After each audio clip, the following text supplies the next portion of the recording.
রসুল করিম সাল্লাল্লাহু আলাইহি ওয়াসাল্লামার জন্মস্থান পবিত্র মক্কা শরীফ, আর বর্তমান অবস্থান স্থল মাজারে পাক মদিনা শরীফ। এই ব্যাপারে আমাদের জানা আছে কিনা? হেরম শরীফের পাশেই বর্তমানে মাকতাবায়ে মক্কা লাইব্রেরি করে দেওয়া হয়েছে। সেই স্থানে আমার পেয়ারা রসুল সাল্লাল্লাহু আলাইহি ওয়াসাল্লাম 12 রবিউল আউয়াল সুবহে সাদেকের সময়ে শুভ জন্মগ্রহণ করেছেন। সবাই বলুন আলহামদুলিল্লাহ। সেই স্থান এখন মক্কা শরীফ উত্তম নাকি মদিনা শরীফ উত্তম, এভাবেও প্রশ্ন ছুড়ে দিতে আমরা শুনতে পাই। তা আমি তাদেরকে বলবো, এই বিষয়ে আলেমগণের মধ্যে মত পার্থক্য আছে।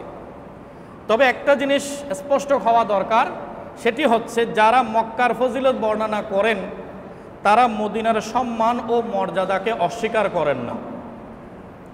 কথাটা আমি আরেকটু রিপিট করছি, সবার মনোযোগ চাইব। যারা মক্কার সম্মান মর্যাদা উত্তম হওয়ার ব্যাপারে মত দেন তারা মদিনা শরীফের সম্মান মর্যাদাকে অস্বীকার করেন না।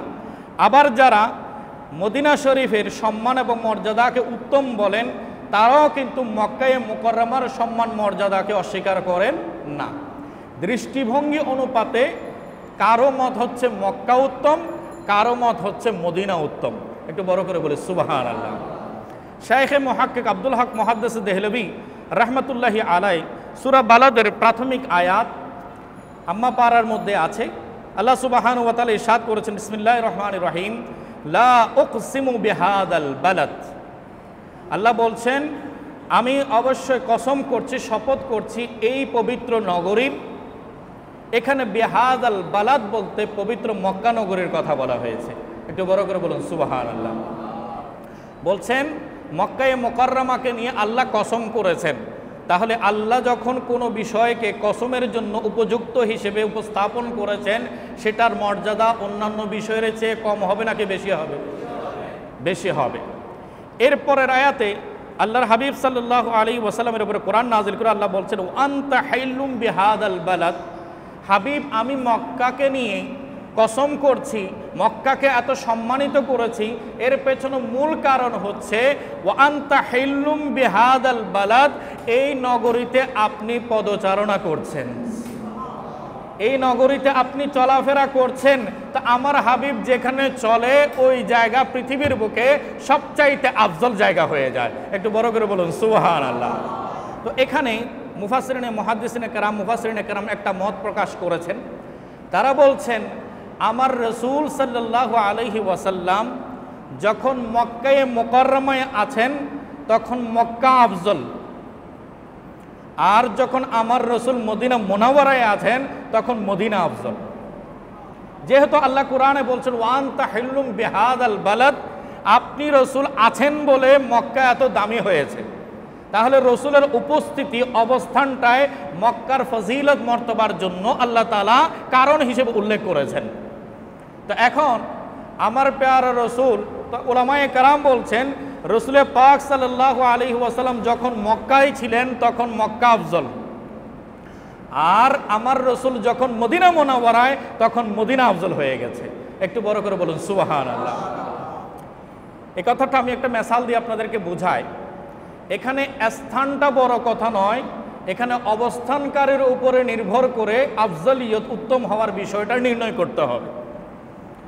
আমরা জানি খতিব সাহেবের সাথে যারা জামাতে শরীক হন, প্রথম কাতারের মুসল্লি আর শেষের কাতারের মুসল্লি সওয়াবের ক্ষেত্রে কি এক সমান?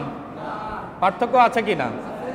যিনি খতিবের পেছনে যত কাছে থাকবেন তত তার সওয়াব কম হবে নাকি বেশি হবে? বেশি হবে। এখন মেহরাবের পেছনের কাতারটা হচ্ছে প্রথম কাতার, ঠিক কিনা? এখন কোনো কারণে যদি আমাদের এই মসজিদের নিচতলায় পানি হয়ে গেল, বন্যায় আক্রান্ত হয়ে পানি হয়ে গেল, এখন নিচতলায় আমরা নামাজ পড়তে পারছি না, আমরা চলে যাব কোথায়? দোতলায়।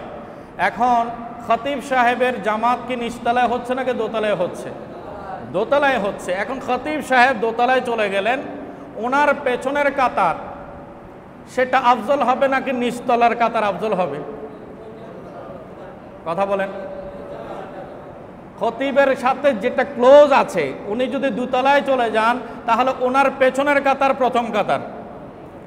খতিব সাহেব যদি মেহরাব থেকে কয়েক কাতার বাদ দিয়ে তৃতীয় কাতার বা চতুর্থ কাতারে তিনি যদি মসল্লা বিছিয়ে নামাজের জন্য দাঁড়ান, তাহলে মেহরাবের সাথে যেটা অ্যাটাচড এই কাতারটা প্রথম কাতার হবে। প্রথম কাতার কোনটা হবে? খতিব যেখানে তার পেছনের কাতার। তাহলে বুঝাতে চাচ্ছিলাম একই মসজিদে খতিবের অবস্থান চেঞ্জ হয়ে গেলে উত্তম হওয়ার কাতারের অবস্থানও কি হয়ে যায়? চেঞ্জ হয়ে যায়। ঠিক তেমনি ওলামায়ে কেরাম বলছেন এখানে মক্কা মদিনা দেখিও না, আমার রসুল কোথায় সেটা দেখো। আমার রসুল কোথায় সেটা দেখো, রসুল যেখানে সেটাই আফজল। হযরতে শেখ শরফুদ্দিন শেহাবুদ্দিন সোহরাওয়ার্দী রাদিয়াল্লাহু তাআলা আনহু ওনার মুরিদ বললেন, হুজুর রসুল করিম সাল্লাল্লাহু আলাইহি ওয়াসাল্লাম যদি মদিনা শরীফে আছেন, বর্তমানে আছেন, তো মদিনা আফজল, আপনি জান্নাতের জন্য দোয়া করেন কেন? জান্নাতের জন্য দোয়া করেন কেন? তো বললেন যে হ্যাঁ, এখন মদিনাতে আছে, এখন মদিনা আফজল, আর আমার রসুল কিয়ামতের পরে জান্নাতে থাকবেন। কোথায় থাকবেন? জান্নাতে থাকবেন। তো তখন জান্নাত আফজল হয়ে যাবে। তো আমি আল্লাহর কাছে দোয়া করছি, আল্লাহ আখিরাতে তুমি আমাকে জান্নাত নসিব করিও, যাতে করে আমার রসুল থাকার কারণে জান্নাত আফজল হয়ে যাবে, ওই আফজল ঠিকানাতে যেন আমার অংশগ্রহণ হয়ে যায়। একটু বড় করে বলুন সুবহানাল্লাহ। সম্মানিত হাজিরিন, বুঝাতে চাচ্ছিলাম এটা মকানের আফজলিয়ত নয়, এটা মকিনের আফজলিয়ত। যার অবস্থান যেখানে, রসুলের অবস্থান যেখানে হবে, আফজলিয়তটা উত্তম হওয়াটা আমার রসুলের সাথে সাথে পেছনে ইক্তেদা করতে থাকবে।